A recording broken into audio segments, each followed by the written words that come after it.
Good morning. You are watching DeProgram with Ted Rall and Jamarl Thomas. It is Wednesday, May 20th, 2026. Good morning, JT. How are you doing this morning? I'm. This is a dark day. A little. It is definitely a dark day. Anyway, we will be talking about the election results from Kentucky and around the country. That's obviously the main story here today. We will also be talking about, it's going to be all things domestic. Trump sounding a little bit like a lunatic when talking about the war and the way that it's perceived. And the endorsement of Trump of Ken Paxton over John Cornyn in the Senate runoff coming up a week from yesterday, 6 days from today. So a lot to talk about. I think producer Robbie West will have some thoughts, especially about the Thomas Massie story. If you are so inclined, please like, follow, and share the show. Even if you're not so inclined, we would appreciate you doing so. We appreciate your support. If you have a question or a comment, please put it in the live chat. If you're watching in the 9 o'clock hour in the AM. Just a reminder, today is the Q&A show as well at 12 noon. We especially appreciate your support during those shows too. Priorities for questions and comments will go to Rumble Rants and Superchats on YouTube, but we try to get to all the questions, so it's not totally classist. Let's see, what else? There was okay, I'll get into that later. Shall we just get into this Thomas Massie story? Please. Okay. Go ahead. I saw the story on air. I didn't even see it. Like last night, I dozed off early. Difficult. It wasn't difficult even, but I wasn't feeling great. And I woke up this morning also having difficulties. I had a show this morning at 8 o'clock. So I started the channel a bit later than normal. I see the Thomas Massie thing while I'm on air. So I did, because it came in, I was like, oh, right, the Kentucky race. Let me check it out. And as I'm on air, I look it up. And like, I'm not even a Republican. And it's not about the Republican issue or Democrat issue. As somebody pointed out in my chat this morning, it was like, well, all it means is Kentucky is a bit poor and will remain so for the foreseeable future. But as I pointed out, on a terrestrial level, it's that. Meaning, it purely from a local point of view, true. Kentuckians will remain poorer for the foreseeable future. And there are a lot of cultists who will pick these people for this particular position. Fair enough. There's something inherently wrong, though, that the guy who is fighting, A, to expose pedophiles, and B, to stop a genocide, is the guy that they spend $20 million. They spend more in that congressional race than any other congressional race to get rid of Massie. And it's not that was a bug. That was a feature. Meaning, it wasn't that Thomas Massie was doing something in Kentucky that was untoward. He's a Republican. In general, I assume they're doing untoward stuff. So are Democrats, but I'll get my point. He's in our political space, so I assume he's doing something untoward. But on two issues that are very important to me and should be important to everybody, hey, let's not kill babies. Let's not go into just foreign wars. Let's not spend $1.5 trillion on the military. And hey, let's not protect pedophiles. Those were the specific issues that they took issue with Massie about. As you pointed out, I think on the show, Massie voted with Trump like 90-something% of the time. So it's not like he wasn't a loyal voter for Trump. He was. It was just very specific issues that he had issues with. And those particular issues were issues that I had issues with and that I would argue every American should have issues with. As somebody who was sexually molested, I take the issue very seriously. And even if I wasn't, I would take the issue very seriously. Raping kids is a big deal. And the fact that the president and the Congress members are doing everything in their power to protect pedophiles is outrageous. The guy who calls it out is the guy that they do everything in their power to get rid of, not to mention, again, the wars in regards to Israel, or for that matter, in Iran. That is outrageous. That should be outrageous. Yes, I have feelings about this race, even though Massie is a flawed human being. So, what do you think? So yeah, let's get into the details here. I rolled up my sleeves here. So if you're just joining us, we're talking about the defeat in the Kentucky Republican congressional primary in the 4th district of Kentucky of Thomas Massie, notable for breaking from Trump on Epstein and on Israel and Iran also. And he lost basically 54 to 46.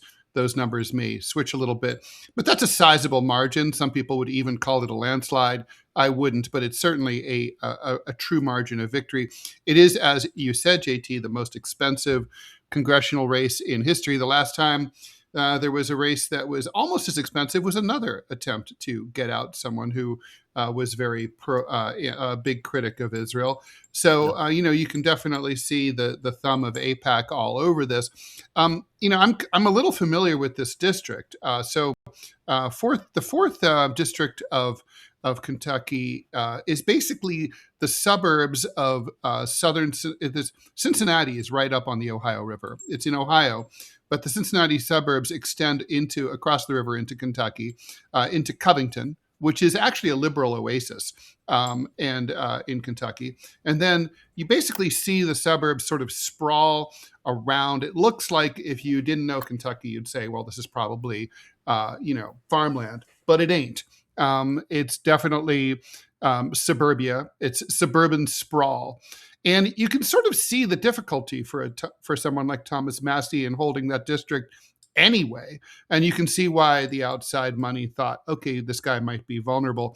I have a lot of thoughts about that. I mean, I was also wondering about this guy, Ed Gallrein. So they recruited Ed Gallrein. He's a vet.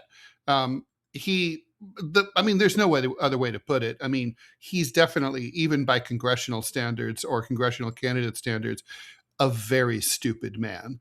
And he is, and I'm sorry he did serve our country and blah blah blah. But I guess he lied about the number of Bronze Stars he had. He claimed that he had 4 when he had only 3.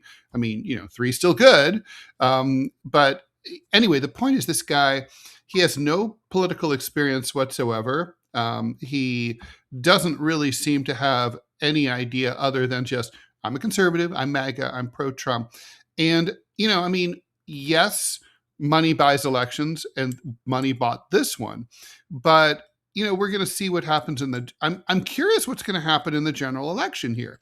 I mean, Kentucky is a conservative state, but it's not, this isn't Alabama or Mississippi.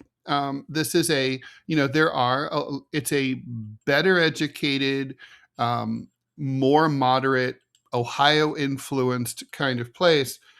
I just wonder if the Democrat could maybe eke out a victory here in the fall. I guess that's maybe a different topic. I also wonder what Thomas Massie does going forward. Does he decide to run as an independent? Does he decide to, is there time to pull that together? Does he decide to become a member of the loyal opposition and basically, use social media to, sort of the way Marjorie Taylor Greene has used her independence to remain a voice within the party, an anti-Trump voice, or does he decide to lick his wounds and go off into the sunset? I mean, there's a lot of questions here. Right now, Donald Trump is, look, he won yesterday. He won. He's on a revenge tour. He is all about retribution and retaliation. He's about keeping his caucus terrified and in line. That's what this is about. He can't stand any kind of dissent. You can see that point of view.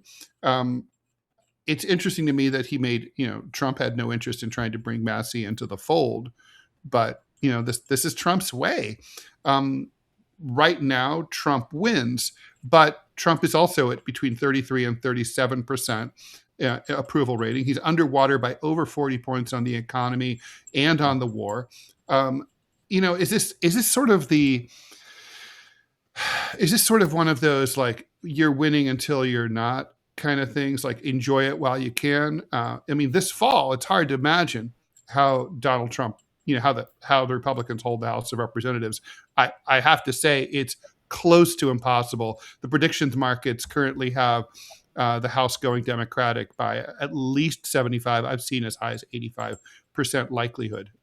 Likelihood, not that it would flip that much. But what do you think?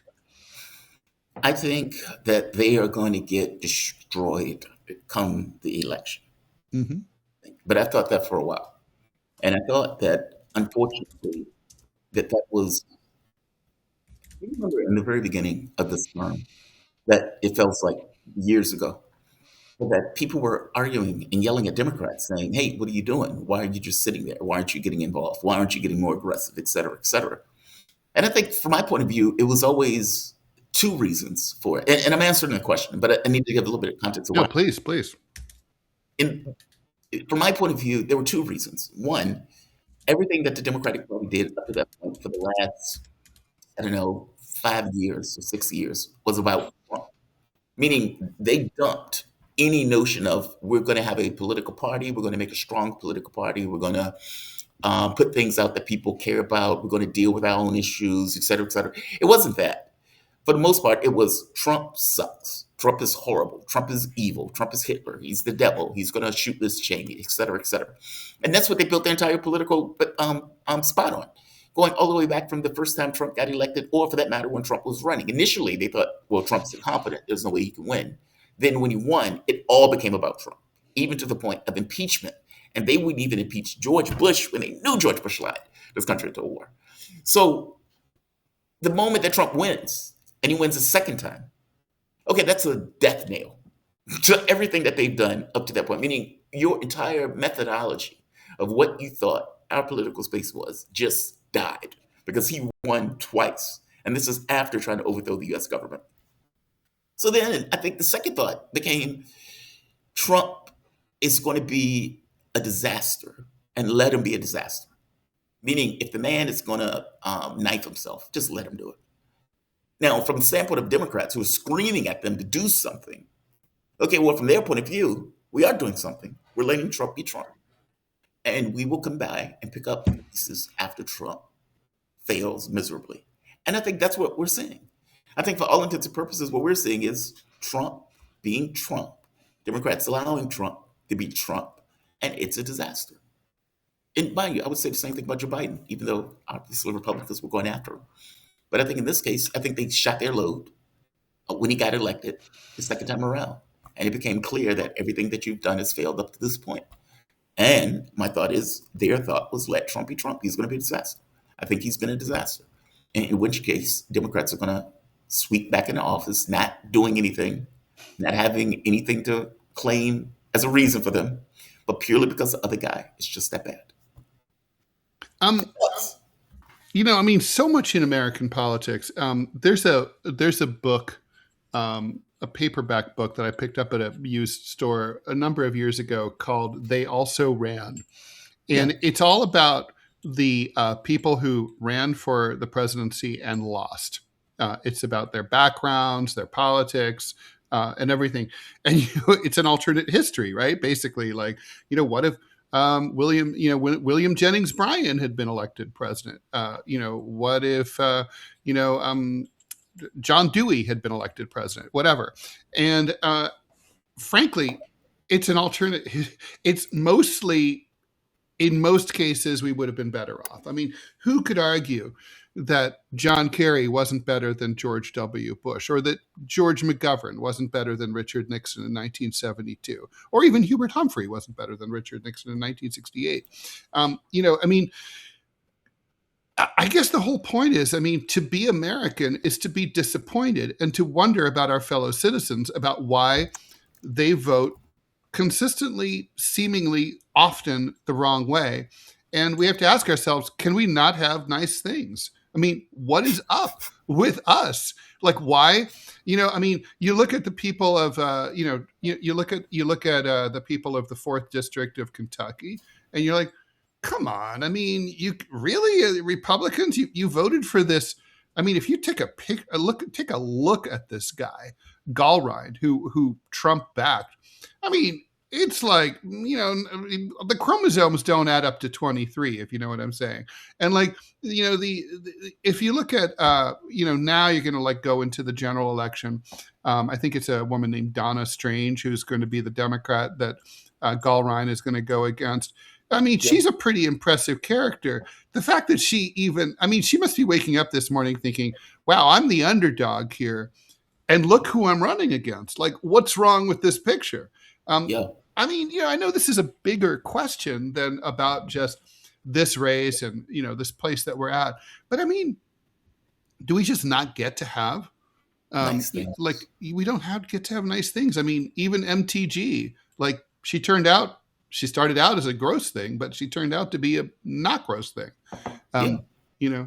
What happens here? And like, that's the thing is, as she became a less gross thing, we got rid of her. Well, we didn't get rid of her. She stepped down. Well, that's true. It reminds me of Al Gore. He told this story about his father was a senator also from Tennessee. And at one point during, I think it was 1968 after the Tet Offensive, he got his family together and he said, listen, guys, you should just know, he was obviously from Tennessee, conservative state. And he said, look, I've come to the conclusion that the Vietnam War is wrong. So I'm going to be coming out. I'm going to give a major policy speech against it. That means I won't be reelected this fall. And I know you guys really like living in Washington and you like this lifestyle, but it's over. We're not going to be in Washington anymore. I just can't countenance this war, and then, you would like to live in a country where he does that. And then the people of Tennessee are like, that man talked good sense. He's right. Like, that war is wrong, which of course now everybody thinks the war was wrong, right? I mean, everybody 6 years later thought the war was wrong. But, at that time it's like, no, he's a traitor. He's anti-American. He's got to go. I mean, I don't know. It's these moments are not only disheartening, but they're so repeated that the disheartening-osity piles up over a lifetime. And you just get to the point where you're just like, of course Massie lost. Of course he did. I don't want to say of course, because I guess my thought is anytime you continuously as a country are stuck with, let's say, financial incentive versus moral integrity, that's a rough contest. Now, the problem is, like, if you think about it, part of the reason that parents try to beat into you, hey, stealing is wrong, theft is wrong, corruption is wrong, lying is wrong. Like, they beat this stuff into you because I suspect on some level they know that you're going to be continuously tested over the course of your life. Mm-hmm. And that is doubly so in politics, where, hey, here's a sack of money. We need you to behave this way. And you can rationalize it and say, I need the sack of money to get elected. And there are things that I'm willing to throw overboard from the standpoint of my own moral integrity in regards to what I want to get elected. And you may even tell yourself, I can do good things, even if I have to do bad things to do good things. All of these things are things that you as a politician on some level are going to be confronted with, not even just at the level of presidency, but even at the level of a congressman or at the level of a dog catcher. There is this continuous cash versus morality that is built into our politics. Mm-hmm. And if you get, like you said, the guy with 2 brain cells that he barely rub together, if you pay that guy a lot of money and that guy has, very little morality, that guy would take that money. And by the way, this is always the issue, right? It's like either you accept the money or I'm going to give this money to somebody to run against you to take you out. It's one or the other. What do you want to do? And in Massie's case, Massie, for the first time, was able to fight it off. This time, they got him. Now, I agree with you. It sucks. Yeah, it sucks. Okay, so let's go through the comments. How did Massie lose? Colonoscopy examination wants to know. The voters in that state must have been smoking something. Look, elections get bought, and it's not just the heavy advertising. One of the things that people don't really understand is that when you hear about like a lot of money being spent on a campaign, it's mostly about data mining and data management. It's about having an app that will tell a campaign worker that a voter or a potential voter is likelier to be home at a certain time when they knock on the door to canvass for them. It's about knowing how to target mailers and how to design mailers for not just a specific district, but for a neighborhood within a specific district. It's about knowing how to target, a voter who may not have voted for a while and motivate to get them to get to the polls the way that Donald Trump did successfully in 2016. The point is, money really makes a difference in a campaign, and it's not just about the ideas. Longtime listener says Gallrein's main issue he ran on was reinstating the draft. This is pretty scary. That is scary. I thought we were done with that. The draft was abolished in the early 1970s. It was, I believe, 1973. Jimmy Carter kind of brought it back with draft registration in 1978. And we've had the registration. Now it's automatic, thanks to, I can't believe there was no protest in the streets about this, but basically young men 18 to 26 years of age are now, whether you like it or not, automatically registered for the draft. Although, you had to do it legally. If you didn't, you could go to prison. So in a way, it's a difference. It's a distinction without a difference. But are we going to, has militarism, I don't understand. Okay, I don't understand how militarism can triumph at a time when the wars that militarism, has given us are unpopular. If you have like the Iran war has the support basically of like herpes. It's like, 27% of Americans favor the Iran war. Everyone thinks it's a mistake, including Republicans. Nobody cares about Venezuela. Nobody wants us to go to war, for Cuba, except for one neighborhood in Miami. How is it that a war can be? The problem is. Go ahead. Yeah, the problem is.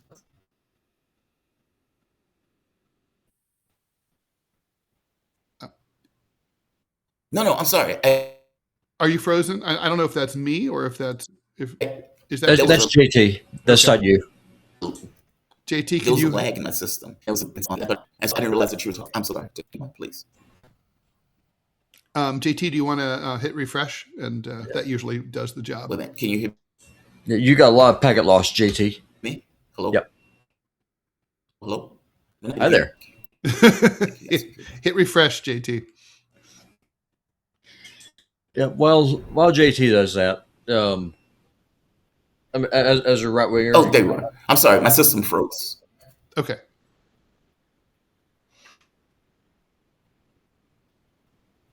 Let's see. Okay. All right. So, Jamarl, if you can hear me, just please hit refresh. Please keep going. Okay. Anyway, go ahead, Robbie. Okay. Yeah. No, because I just think that it's a couple of things. One, you're asking, how is it that an anti-war candidate can win when militarism and wars are so unpopular? It's because the people who are most impacted by the wars didn't show up yesterday. I'm willing to bet you when the numbers come out, and I'm going to be all over this thing, is that young people, especially young men, did not turn up to vote yesterday. I guarantee you that's going to be a big part of it. Then Trump going in and playing the Israel card had a lot to do with it. Going in and just trying to rile up the boomers as much as he can, just to try and push them out to the polls. And I would not be surprised either if there's a bunch of vote harvesting going on at hospitals and nursing homes. Also, what do you guys both make of the fact that, look, Thomas Massie was also they were both having a write-off, right? These two candidates, Gallrein and Massie, were having a contest in advertising about who was most loyal to Trump and who was most conservative. There were all these AI ads that there was an AI ad that Gallrein put out showing Massie holding hands and having a throuple with AOC and I forget who else, maybe Ro Khanna. There was some crazy ad of that Massie put out also kind of basically showing Gallrein abandoning Trump on the battlefield. So, I mean, basically, it seems like in a contest like that, if the president has endorsed, one person over the other, if you're a Kentucky voter who's just like wants to reflexively vote right wing, you're just going to go with whoever the president says. Yeah, I get that. And maybe that was a mistake by Massie. I mean, because look, either you go for the king's head or you don't, but you can't do both. And if it's a contest, it was kind of like the Hillary. If you are, if you are a Republican light running against a Republican, I'm assuming the Republican is going to win. Now, the reason why I use that logic in regards to Democrats who are running against Republicans who are there acting like Republicans. It's like, okay, well, why don't I just choose the actual Republican? In this case, if you are Massie and you're running against Trump and everybody and their mama knows that you have been going after Trump on the issues of Epstein and on the issues of Israel, then maybe you need to own that. You can't have it both ways. And the rub is you voted with Trump 90% of the time. So from a congressional record standpoint, fair enough. But the issue more so is that you've been having this public fight openly with Trump. Same thing with MTG, Marjorie Taylor Greene, right? This public fight openly with Trump. You have to own that. That's like, meaning you got to walk through the fire on that one to get elected.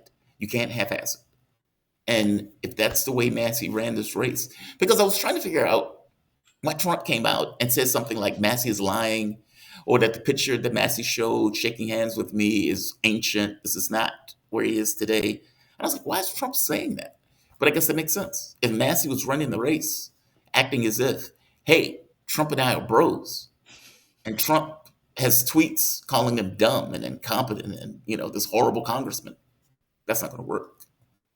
I don't think, I agree with everything you said. And I don't think that there's any world in which, the average voter, whether they be a farmer or a bank clerk in northern Kentucky, is cares about the congressional record, right? They don't care about your voting record, even if they see it in an ad.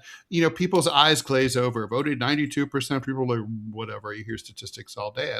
I just don't think it matters. Let's go through some more comments. John D. Cockefeller, I don't like typing while driving. That's why I use Siri. But I'm at a red light and had to chime in on what JT said. As a Republican person myself, I'm fucking embarrassed and appalled about Massie losing. Yeah, you should be. We all should be.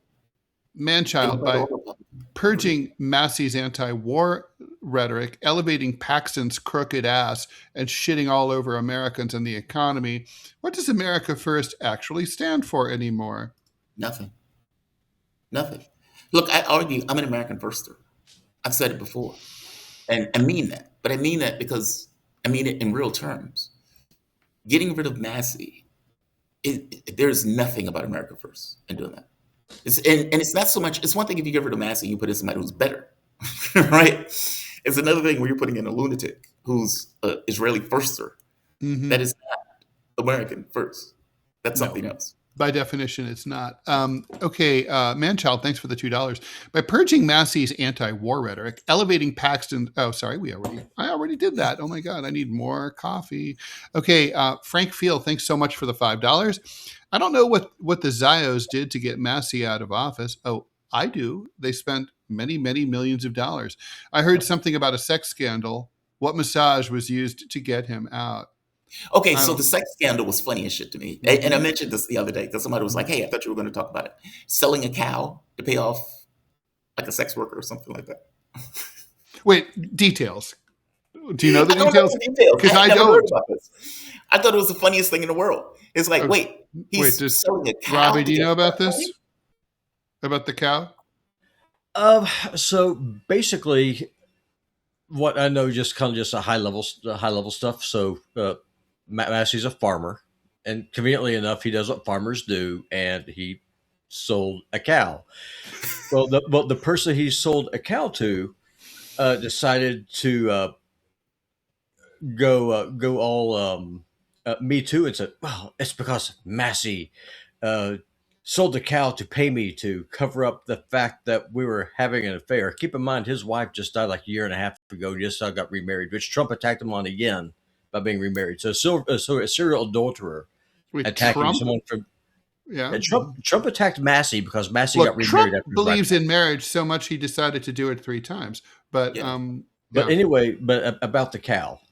So he sold the cow, as farmers are wont to do, and then this woman tried to Me Too him. In which case, Massie said, I don't "There's see no the need." connection. Did she claim that like she had a sweetheart deal on old Bessie or what? She's like, well, he had sex with me, and he sold the cow to pay me to not to explain it. And Massie's just like, I was single at the time. There was no affair. Wait, If I was, did he sell the cow to her? I don't know if he sold the cow to her or to somebody else, but I'm going to assume he sold the cow to her. I'm really not sure. I didn't really do a deep dive into Cowgate. I mean, the story was so funny to me You beat me that to it. I didn't really care. I mean, like, Yeah. that I kind of hope. By the way, both of these candidates were farmers. Yeah, Right. and Yeah. well, one of them, yes, but to JT's point, if I ever had the ability to run for the first congressional seat here in Montana, which I would love to do, because I would break DC or get, I mean, it just be wild. If Trump went after me, started calling me all these names, then I can assure you I would not be trying to say, oh, I'm still Team Trump. It's like, nah, let me tell you what, let me tell you what I think of you. And I would go full on Robbie on him. And, yeah, I mean, if you're going to take a shot at the king, you can't. Okay, wait a minute. I just pulled it up. I know about Cowgate now. Okay. So Yeah, according to during his primary reelection campaign, his ex-girlfriend claimed that he offered her $5,000 in cow money, a term I had not heard, cash supposedly raised by selling cattle off his farm to drop a complaint against Indiana Representative Victoria Spartz. This is the tangled web we weave. Yeah. Cow money. Okay. Cow money. All right. I mean, I think we have to move definitely on not here. just give her the cow. All of them are farmers, right? Oh my God. Okay. I got to check for ads too. But all right. Thanks very much for the $2, Andre 420. Thanks for the content. Yes, thank you for your support. John D. Cockfeller. It feels like Trump and his cronies are intentionally fucking us at this point. The inflation will continue until morale improves, no doubt. Let me ask you something. You asked this question. I'm going to ask you because I'm very curious about your point of view on this. The issue of legacy. You know for yourself, the presidents tend to care deeply about their legacy, like how they're going to be perceived in the future, which is an interesting concept in and of itself since you're not going to be there, but still, they tend to care about that. Right. Does he just not give a shit? I mean, and the reason I ask this, whether it's the $1.7 trillion that he's effectively looting from the government in this kind of scam with the Justice Department, where it's like, I'm going to have a lawsuit for $10 billion. Okay, well, we'll settle for you for $1.7 billion. And the guy who's settling is the guy who he put in the office. It's that stuff, the war, the inflation. I mean, you can go down the list of the stuff. The Israeli first stuff. Does he not care? Because all of this stuff is significant. Yeah, I think so. Here's my analysis here. It's psychological. Donald Trump, the reason I think was always so, and probably still is, obsessed with polling is I don't think he has, and I kind of sympathize with this because I have a little bit of this problem myself. It's like he doesn't really he doesn't have an intuitive sense of how about how other people react to him. I think all of his life, he's basically just done what he wanted. And sometimes people were happy and sometimes they were mad. And he kind of like, he grew up with an abusive father who was distant and mean and basically drove his brother to drink himself to death. And so I think he doesn't see it, right? He wants the legacy, but he doesn't know how to get it, right? If you think about like a master politician, someone like Bill Clinton or FDR, right? I mean, FDR even more so because FDR didn't have the common touch. He couldn't have been any more patrician, but yet he had a sense of what people were feeling like in coal country. And in the middle of the Depression. And he was able to tailor not only his communication style, but his policies to addressing those concerns. Donald Trump can't do that. He wants the approval, but he doesn't know how to get people to like him. He doesn't know, like, so if I were to sit down with him and say, Mr. President, there's certain things that, certain presidents are beloved. And the reason that they're beloved in our historical memory is because of different things. People like JFK for certain things. You have to hit one of those sweet spots. He doesn't know how to do that. He just wants to, he's a narcissist. So he cares about himself, but he doesn't know how to, or he's not motivated to try to motivate people. In other words, there's no buy-in. Here, let me read this quote. It's very pertinent to the question that you just asked me, right? Because I wanted to talk about this anyway today. So, and I do think it's like a 25th Amendment question because he's a little bit like unhinged here. All right, so this is a direct quote from yesterday. I thought the market would go down 25%, and I was okay with that to get rid of a nuclear potential holocaust. Would have been a nuclear holocaust. So going down 25% is okay when you get rid of a nuclear holocaust. So most people agree with me. Everyone tells me the war is unpopular, but I think it's very popular. When they hear that it's having to do with nuclear weapons that could take out Los Angeles, could take out major cities very quick, when they hear that, I tell you what, when we explain it to people, I don't really have enough time to explain to people. I'm too busy getting it done. I think it's frankly very popular, but whether it's popular or not popular, I have to do it because I'm not going to let the world be blown up on my watch. Not going to happen. So the thing is, the key words for me are when we explain it to people, I don't really have enough time to explain it to people. He can't explain anything to people. His whole approach to politicking is to go at a rally and run off at the mouth randomly. And sometimes some people laugh and applaud when he says something. And he's like, note to self, repeat that. That worked. And then stuff that doesn't get an applause, he just like backs off and he like decides not to repeat that. He doesn't do as many rallies anymore, so he doesn't have effectively this focus group thing going on. And that only worked for his base because obviously Democrats don't show up to his rallies. So that's why he has a base only strategy. Mm-hmm. I think it's psychological. I think he is broken in some way that, and I think, I do think honestly, he should, it's not going to happen, but he ought to be removed under the 25th Amendment or impeached. I mean, he should just be removed. He's not psychologically fit to be the CEO of a small company, much less the president of the United States. I think he's a psychopath. I think he's a narcissist. I think for all intents and purposes, because look, one of two things is true. Either he's lying or he's delusional. And I tend to lean on the side of agency, meaning I think he's lying. I just think, I can't wrap my head around the killing of children. And to do so consistently for months on end, just like the Biden administration did, just like the Clinton administration did with the Iraq war stuff when they were passing sanctions and Clinton knew that hundreds of thousands of children had died.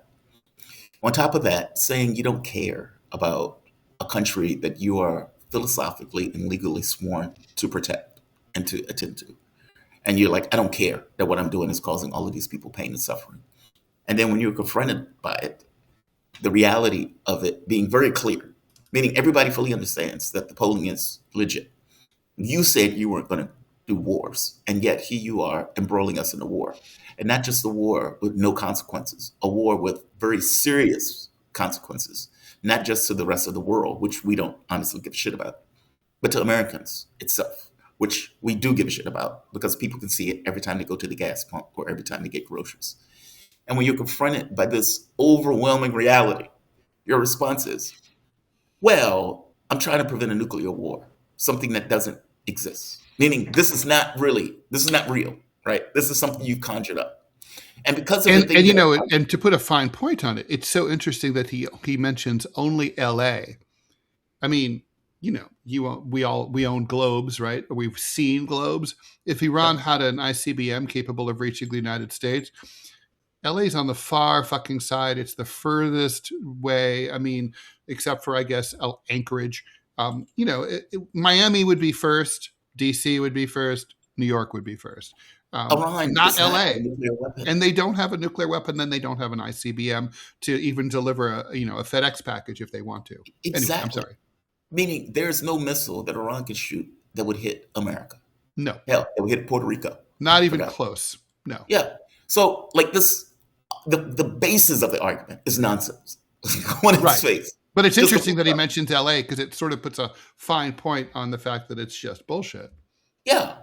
And he's using, like, meaning anybody can make an argument like that, right? It's like, well, I mean, I had to steal the car and I had to drive it that far because aliens are coming and I had to, you know, if I didn't do it, the aliens would come to Earth and do blah, blah, blah. Can't have aliens.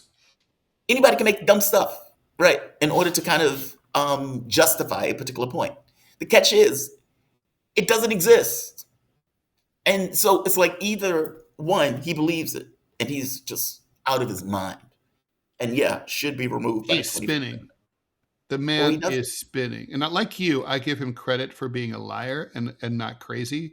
But I think he's also a little crazy. He's crazy enough to justify being removed. I mean, like, it's so funny, right? This is like, well, I think it's, you know, they tell me it's unpopular. In other words, the polls. But your polls, the polls that you hire, right? Internal Republican Party polls. But I think it's very popular. What? I mean, that's just numbers, right? I mean, either something's popular or it's not. Star Wars is a popular film or it's not. It's not like, oh, but I think it's very I think it's very popular. What I think doesn't matter. What, you know, it's like, it's either true or it's not. Right. It's crazy. Or it's not, right? It's either you, because there have been polls where I've been like, I think that poll is dodgy. And I'll look into the poll and be like, okay, dude, it's a poll, you know, where 75% of the people in the poll were Republicans and you're asking, do they like this Democrat? Obviously, the poll's going to be skewed. Okay, fair enough. I get that, right? Like looking into the methodology of how a particular poll was crafted, you can come away with an assessment that the poll was biased. That's not this. Well, yeah. And also, it's also kind of like, you know, Republicans, and they've dropped this bone about like election fraud and stuff like that, right? But so, yeah, elections aren't perfect. And certainly if you had an election like Florida in 2000, where it seems to be very close, I use seems on purpose because it wasn't really that close. But but, you know, if it seems to be close, you could see like, okay, well, election fraud could make a difference. Okay, there is no world in which, you know, any poll that's not, you know, made by maniacs or fools is going to come back and say, well, only 27% of Americans are in favor of this war, but actually it's really popular. Like, no, there's no 50-point margin of error. Like, no. Like, you know, certainly if you said like it's 49-51, like, so yeah, no, it's just, it's insane. We have an ad. We should probably do it. Let's see. Let's see, which one shall we do? Let's do a new one because, you know, why not? We got over 100 people on Rumble. That's damn good. That's great. Hey guys. Also YouTube is doing really well too. Access Med, powered by Trinova Health, is a revolutionary telehealth service that offers fast, free online evaluations and free home delivery of customized compounded medications, offering custom weight loss support, ivermectin therapy, hair restoration, always good for me, cosmetic rejuvenation, also good for me, custom ED treatments, no comment, and more. You can complete your visit in less than 10 minutes, and there's no subscriptions or recurring fees ever. We've made getting started easier than ever. Simply follow the link, choose the product or treatment you're interested in, and then complete a quick online evaluation. Within days, your custom meds will arrive to your door or at your door, always with the grammar. Mention Rumble in the coupon code and get 10% off your first treatment. All right. That was good. Yeah, things are. I just threw myself in there because right, what y'all talking about? what y'all just started talking about the polls, have y'all seen the debate going on the YouTube chat? Because I think that this is really there's a correlation here. So earlier in the show, someone asked me, Robbie, could you turn off the ads on YouTube during the stream? To which case I replied, no, I can't. There's only one stream. Because they pay us. Well, you could disable on YouTube Studio. And then another person said, well, Robbie saying you can't turn off the ads on YouTube is a lie.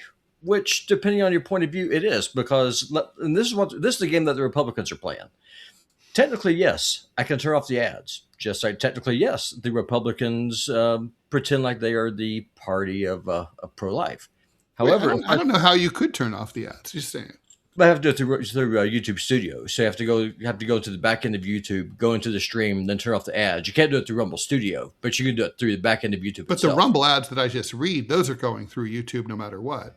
Yeah, but they're talking about just the YouTube pre-roll ads that just go on. Right. Yeah. And so, well, yes, it is possible I could do it, and then pointed out that if we did, it would be financially stupid to do so for the show. Because I tell you what, guys, if you guys want, we can do what NPR does. You know, where they say, "Hey, we'll end the pledge drive early if you guys cough up more money early."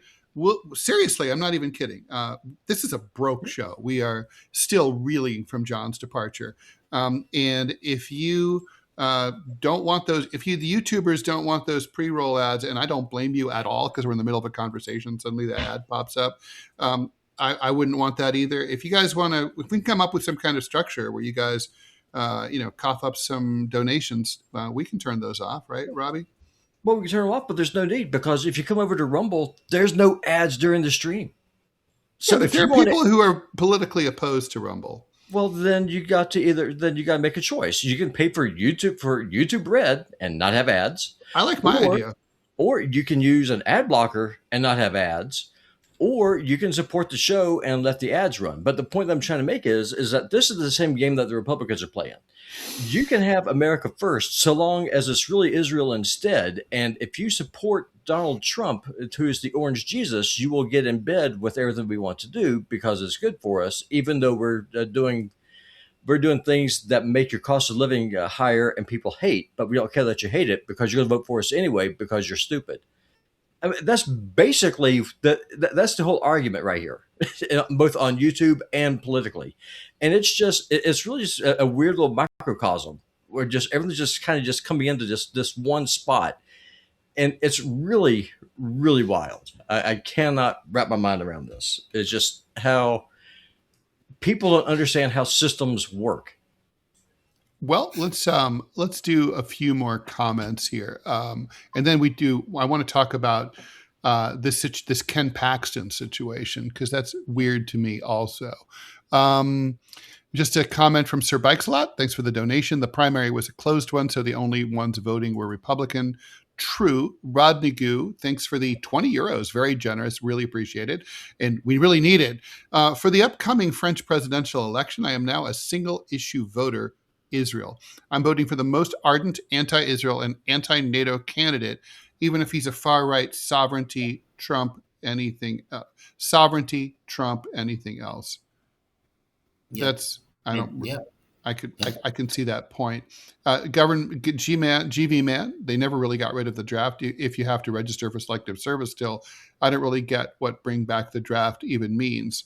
Well, it would mean that you would be, I guess it's like one step faster, right? It's like DEFCON 4 instead of DEFCON 3. You're just sort of like, they're more ready to grab you at a moment's notice. Right. Juan Don, I figured Trump's job is completely bankrupt to completely bankrupt the American corporation, politically, financially, militarily, and morally. I guess I would want some, I don't know if it's his job, but it's certainly like the direction he's moving. Cool. Crown Heights Brainiac, if you're not supporting the channel, you don't get to ask to turn off the ads. That being said, I have YouTube Premium, so ad away. Good Same point. Here. YouTube Premium solves that problem. Thanks for the $5 from Montana Native. I think it's Montana MT, or it could be Mountain Native. I'll help you. I watch every morning. Thank you so much. Okay, so seriously, I think we should put our heads together off the air, and we'll try to figure out how how to do the YouTube thing. Wait, I'm sympathetic to that a lot. I'm not. I mean, look, I run a show, right? And the show is primarily on YouTube. Mm-hmm. And that is the way you earn. Mm-hmm. There's no way out that box. And I get that some people are like, hey, man, I just kind of want this for free. It doesn't really work that way. People. Yeah, but what if people are willing to pay? But Right. it does work that way. Listen to the words that are coming out of my mouth. I will speak very slowly, slower than normal. Good for me. If you want to watch the stream without ads, all you have to do is literally click one link, come over to Rumble, and you can watch the show for free because Rumble pays us based off of watch hours. But Robbie, there are people who are just politically opposed to Rumble. Well, obviously, I'm not one of them. But then get yourself an ad blocker or suck it up. Or premium. I mean, those are your options. Premium is the way. Yeah. Premium. I mean, listen, if you're opposed to Israel, all right, which I'm going to assume most people watching the show are, and then if you realize the fact that Barry Weiss was on a show where she talked about she was going to work with Google and YouTube to control SEO and search, but then you're going to pay YouTube however much money is a month that you're going to pay for YouTube Red or a premium subscription, which they're going to take a cut off of, you are funding the people that you say that you hate. Robbie, I understand. Grow a fucking clue here. I get it. You're a Rumble evangelist. You love Rumble. Not everybody does. I understand that. But if you're going to fund the people that hate you, it's like what Massie was doing. You're trying to use logic in politics. That's never going to work.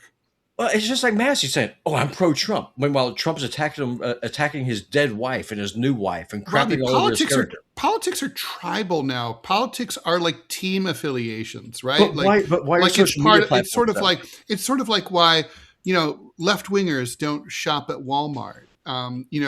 Right? Yeah, I don't shop at Walmart.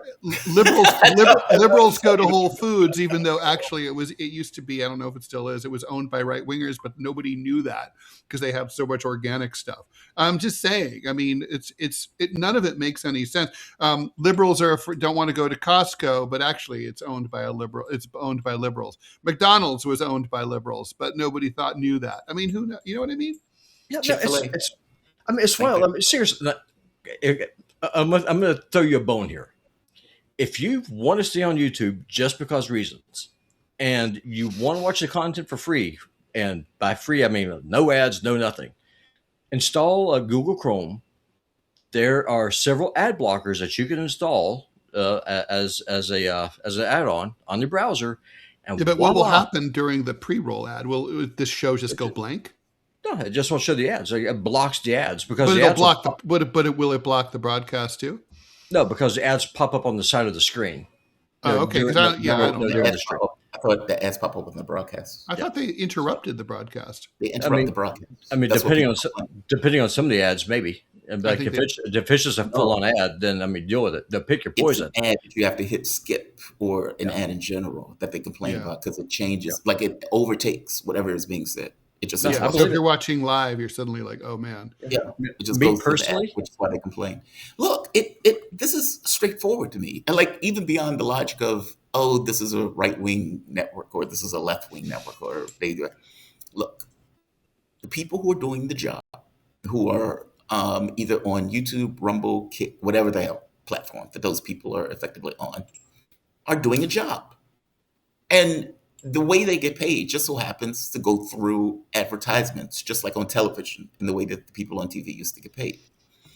I don't get bitching about this, to be honest.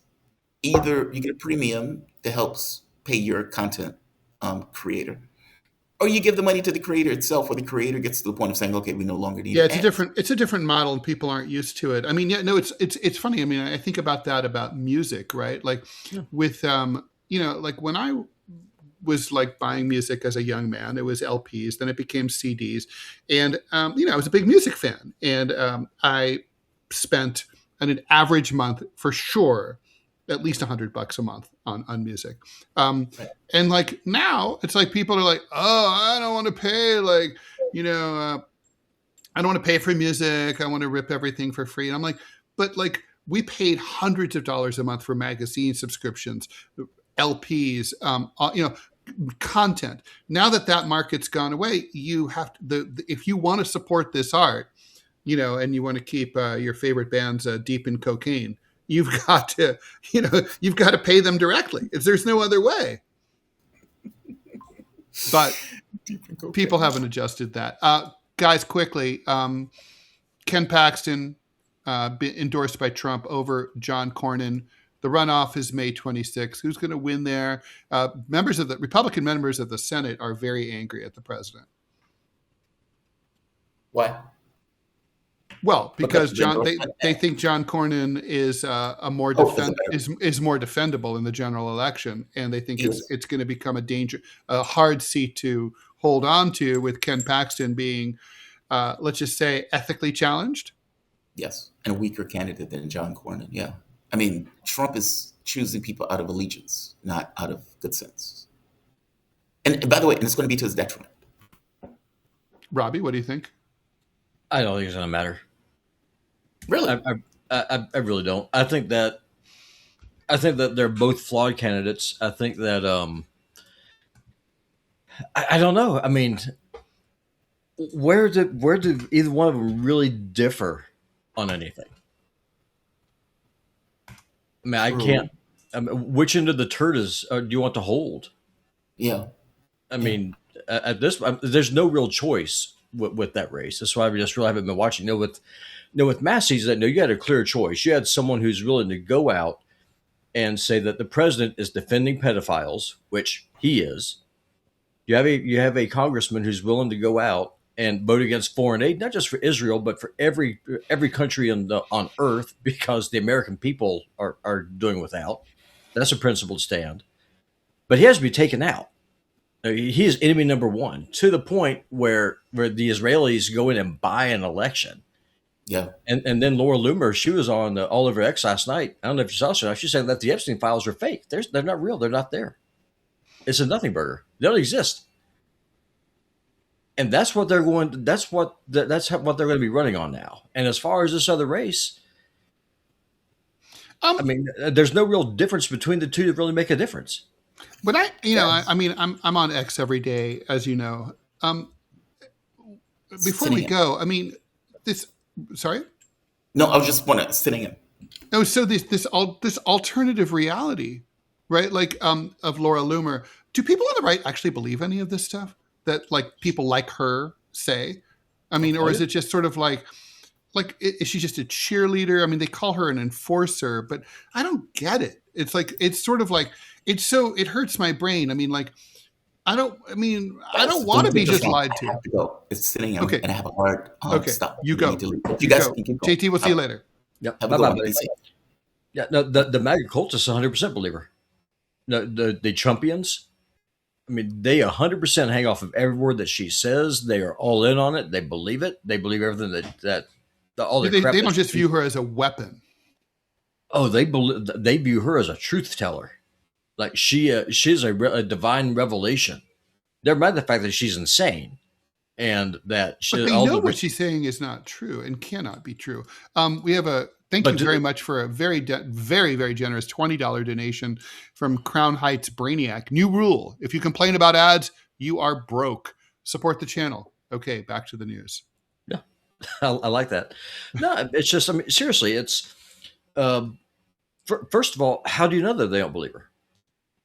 I don't know. I mean, because the things they're saying, she says, are so outlandish, they cannot be true. We are out of time. We're going to switch over to TMI show.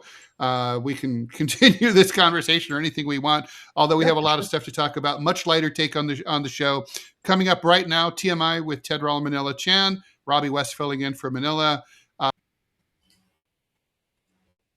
We will see y'all over there on TMI here in just a little bit, boys and girls. Thank y'all so much for watching. And the raid is starting now. Clicking that button. All right, y'all. See y'all at TMI.